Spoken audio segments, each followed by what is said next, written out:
గౌరవ మంత్రి వారు చెప్పిన దాంట్లో వాస్తవాలు లేవు అధ్యక్ష. మంత్రి గారు కూడా అక్కడ వాస్తవాలు ఏందనేది నేను చెప్తాను, మీరు దీన్ని పరిశీలించి చర్యలు తీసుకోండి. సార్, జిఓఎంఎస్ నెంబర్ 66 ప్రకారం 15/9/2022న ఇండోసోల్ కంపెనీ గత ప్రభుత్వంలో కంపెనీ పెట్టడానికి ముందుకు వచ్చింది అధ్యక్ష. ఆ రోజు ప్రాజెక్టు రిపోర్టు డిపిఆర్ ప్రకారం 43,143 కోట్ల రూపాయలతో వచ్చారు అధ్యక్ష. వాళ్ళకి 5,148 ఎకరాలు చేవూరు రావూరులో అక్కడ నోటిఫై చేసేసి నోటిఫికేషన్ ఇచ్చి ల్యాండ్కి ఆ కంపెనీ నుంచి 417 కోట్ల రూపాయలు గవర్నమెంట్ తీసుకొని దాదాపు 1,600 ఎకరాలు చేవూరులో రైతులు డబ్బులు కూడా ఇవ్వడం జరిగింది అధ్యక్ష. రావూరులో రైతులు దరసరిపోదని కోర్టుకు పోయి ఇప్పటికి కూడా ఆగింది అధ్యక్ష. ఇప్పుడు వాళ్ళు ఒప్పుకున్నారు. అయితే వీళ్ళు అక్కడ కంపెనీ పెట్టుకోవడం కోసం పవర్ ప్రాబ్లం ఉంటే మన్నేటికోట సబ్స్టేషన్ నుంచి ఏదైతే చేవూరులో వీళ్ళ కంపెనీకి ల్యాండ్ ఇచ్చారో అక్కడికి 33 కోట్ల రూపాయలతోటి సొంత నిధులతో వాళ్ళు కరెంట్ లైన్ కూడా వేసుకొని రావడం జరిగింది అధ్యక్ష. ఇది జరిగిన తర్వాత ఎన్నికల్లో గవర్నమెంట్ చేంజ్ అయిన తర్వాత అధ్యక్ష, ఈ సంవత్సరం జనవరి 3వ తారీఖున మళ్ళీ ఇదే చేవూరు ఆ ఊర్లో భూముల్ని మేము బీపీసీఎల్కి ఇస్తున్నామని చెప్పి జియో నెంబర్ 4లో వీళ్ళు చూపించి ఏదైతే ఇండోసోల్కి ఇచ్చిన భూములు మొత్తాన్ని మళ్ళీ అది క్యాన్సిల్ చేయకుండా బీపీసీఎల్కి ఇదే భూములు కేటాయించడం జరిగింది అధ్యక్ష. ప్రాజెక్ట్ వాల్యూ వచ్చి దానికి 96,842 కోట్లు ఇచ్చారు అధ్యక్ష. ల్యాండ్ ఎక్స్టెంట్ 6,000 కోట్లు కావాలని అడిగారు. దానికి క్యాపిటల్ ఇన్సెంటివ్స్ కూడా 70% ఇచ్చున్నారు అధ్యక్ష. కానీ మేము అడుగుతుంది ఏంటంటే, మీరు ఇండోసోల్కి ఇచ్చిన జీవో క్యాన్సిల్ చేయకుండా వాళ్ళ డబ్బులు తీసుకొని ఏదైతే రైతులకి ఇచ్చారో ఆ రైతులకు ఇచ్చిన భూముల్ని రైతులు తీసుకున్న భూములు ఇండోసోల్కి ఇవ్వకుండా మళ్ళీ ఎందుకు మార్చారనేది మా క్వశ్చన్ అధ్యక్ష. ఒకటి. రెండోది, ఏదైతే మీరు ఇది చేవూరులో 114 ఎకరాలు మళ్ళీ ఇదే కంపెనీకి ఇస్తాము, 8,250 ఎకరాలు కరేడులో ఇస్తామని చెప్పి మళ్ళీ మీరు ఆ ప్రాంతం నుంచి 30 కిలోమీటర్ల దూరంలో ఉన్న కరేడు ప్రాంతానికి ఎందుకు మార్చారు ఈ ప్రాజెక్ట్ అని అడుగుతున్నాను అధ్యక్ష.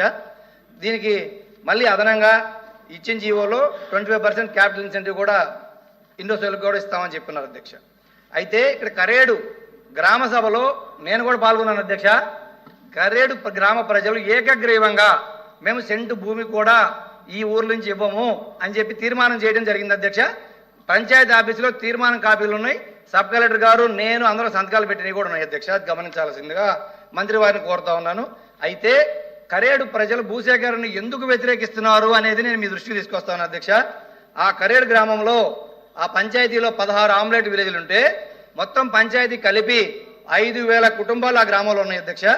ఈ 5,000 కుటుంబాల్లో బీసీలు, యాదవులు కావచ్చు, మిగతా కమ్యూనిటీస్ కావచ్చు, ఫిషర్మెన్స్ కానీ అందరూ కలిపి 2,350 కుటుంబాలు ఆ పంచాయతీలో నివసిస్తున్నారు అధ్యక్ష. సముద్రం మీద ఆధారపడి, వ్యవసాయం మీద ఆధారపడి.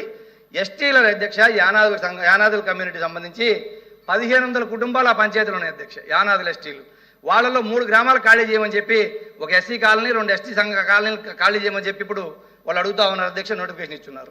ఎస్సీలు వచ్చేటప్పటికి 550 ఫ్యామిలీలు ఆ ఊళ్ళో ఉన్నాయి అధ్యక్ష.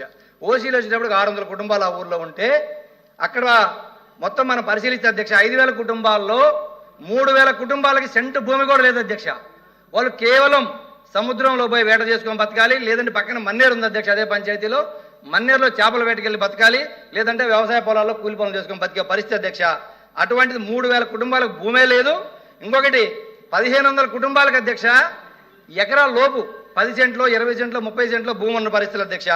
అధ్యక్ష, ఇది రైతు, ఎందుకంటే పూర్తి విషయం ప్రజల తరఫున ఆయనకు చెప్తేనే ప్రభుత్వం మంచి నిర్ణయం తీసుకుంటుందని చెప్పి మేము చెప్తున్నాం. దయచేసి మీరు ఇంటరప్ట్ చేయద్దు ప్లీజ్ అధ్యక్ష, కొంచెం టైం ఇవ్వండి.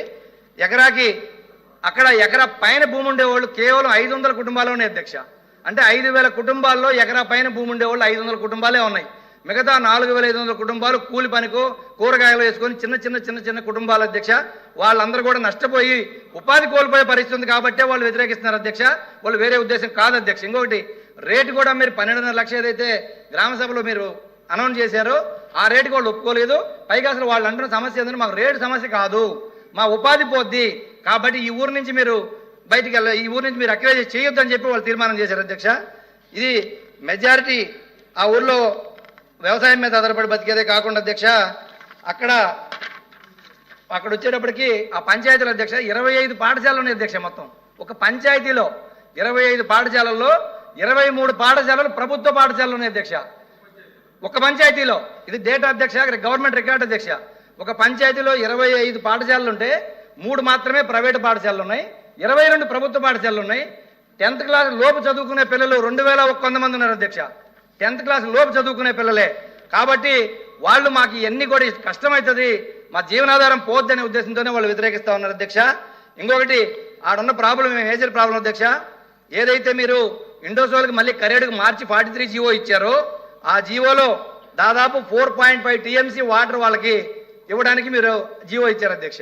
అసలు ఇందులో ఏం మెన్షన్ చేశారంటే చేవూరు చెరువులో వచ్చేసి వాటర్ తీసుకోమని చెప్పారు అధ్యక్ష.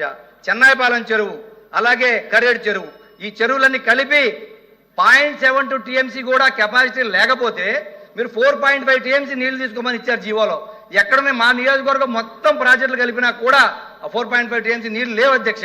ఇది ఒకటి మిస్టేక్, మీరు గమనించండి అధ్యక్ష. ఇంకొకటి కరేడు పంచాయతీలో ఏదైతే ఉందో ఈ రాష్ట్రంలో పండే 26 జిల్లాలో పండే పంటలన్నీ ఆ పంచాయతీలో పండుతాయి అధ్యక్ష. ఎందుకు ల్యాండ్ అక్విజిషన్ చేయకూడదు రైతులు వ్యతిరేకిస్తున్నారని చెప్తున్నాను అధ్యక్ష. దయచేసి మీరు అర్థం చేసుకోండి, ఎందుకంటే మేమేం కాంట్రవర్సీ కాదు, వాళ్ళ ఆవేదన చెప్తున్నాం మా ద్వారా. ఒకటి సార్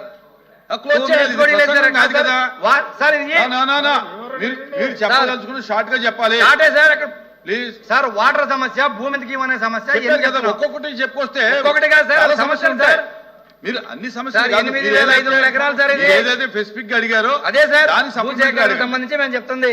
వాళ్ళకి అక్కడ మ్యాంగో, సపోటా, వాళ్ళకి వేరుశెనగ, మిర్చి, వరి, కాటన్ ఇవన్నీ కాకుండా అధ్యక్ష దాదాపు 22,000 టన్నులు సాల్ట్ పండిస్తారు అధ్యక్ష ఆ పంచాయతీలో అధ్యక్ష. అయితే ఇక్కడ 9 ఫిషింగ్ హ్యాచరీస్ ఉన్నాయి అధ్యక్ష, ఒక పెరల్ డిస్టిలరీ ఉంది, పీటీపీ టొబాకో కంపెనీ రిసార్ట్స్ ఉన్నాయి. అన్నిటికీ వాళ్ళకి 20,000 మందికి ఉపాధి ఆ పంచాయతీలు దొరుకుతుంది అధ్యక్ష. 20,000 మందికి ఉపాధి పోయే పరిస్థితి ఉంది ఆ ల్యాండ్ అక్విజిషన్ చేస్తే ఆ పంచాయతీలు అని చెప్పి మీకు తెలియజేస్తాను అధ్యక్ష. పోతే ఇండోసోల్కి ఏదైతే 13,500 ఎంప్లాయ్మెంట్ క్రియేట్ చేసి మీరు చివరగా మీరు సార్ ఇంకొక 2 minutes అంతే. ఇది ప్రసంగం ఏం కాదు సార్, ప్రసంగం కాదు సార్ ఇది. సార్ మీరు 1 minute లో క్లోజ్ చేయాలి సార్. మీరు 13,500 ఏదైతే ఉద్యోగాలు ఇస్తామని చెప్పి 41,254 కోట్లు ఇన్సెంటివ్ ఇస్తామని చెప్పారో ఒక్క ఉద్యోగానికి 3,05,00,000 రూపాయలు ఇన్సెంటివ్ ఇస్తున్నారు ఇప్పుడు ఆ కంపెనీకి. మీరు ల్యాండ్ తీసుకుని 5,900 ఎకరాలు చెప్తాను అధ్యక్ష. ఇంకొకటి ఏదైతే మీరు ఇదే కాకుండా మంత్రి గారు ఒకటి స్కిప్ చేశారు అధ్యక్ష, కరేడు భూసేకరణ దాన్ని మెన్షన్ చేస్తేనే మొన్న ఈ నెల ఈ 13/7/2025న 20,000 ఎకరాలు మేము భూసేకరణ చేయడానికి ఒక special collector team 5 deputy collector టీములు ఫామ్ చేస్తున్నామని చెప్పి జీవో ఇచ్చారు అధ్యక్ష. ఈ జీవో ఇచ్చారు, ఈ భూమి ఎక్కడ తీసుకుంటారు? 20,000 ఎకరాలు ఎక్కడ తీసుకుంటారని చెప్పి మంత్రి గారిని అడుగుతా ఉన్నాను అధ్యక్ష. అధ్యక్ష కాదు అధ్యక్ష, కూర్చోండి కూర్చోండి కూర్చోండి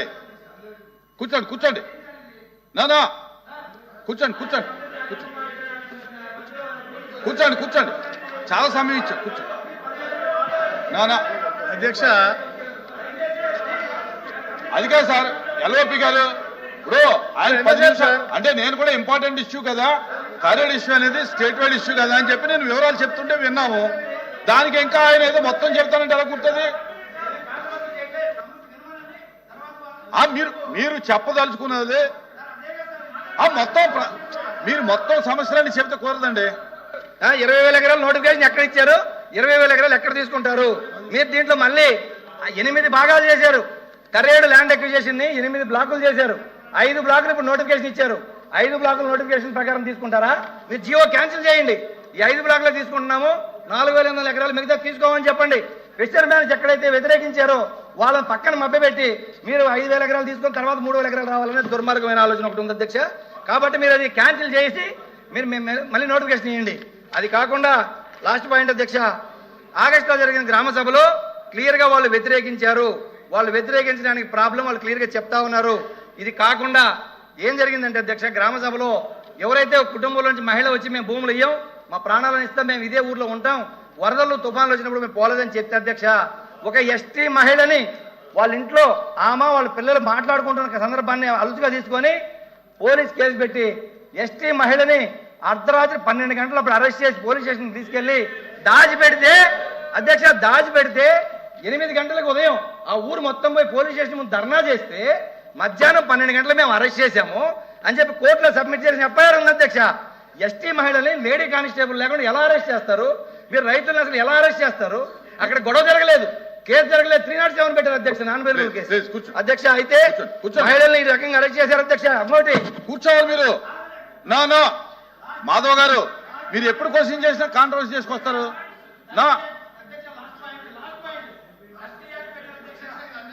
ఇది చాలా దారుణం. ఆ గ్రామంలోకి ఎవరిని పోనీయట్లేదు, కానీ ఇదే ఆంధ్రజ్యోతి పేపర్లో అదే ఊర్లో ప్యాకెట్ డిన్నర్ లో పర్మిషన్ ఇచ్చారు. ప్యాకెట్ అయితే జరుపుకో 30 యాక్ట్ ఎమ్మెల్యే పోవచ్చు. ప్లీజ్ కూర్చోండి. మంత్రి గారు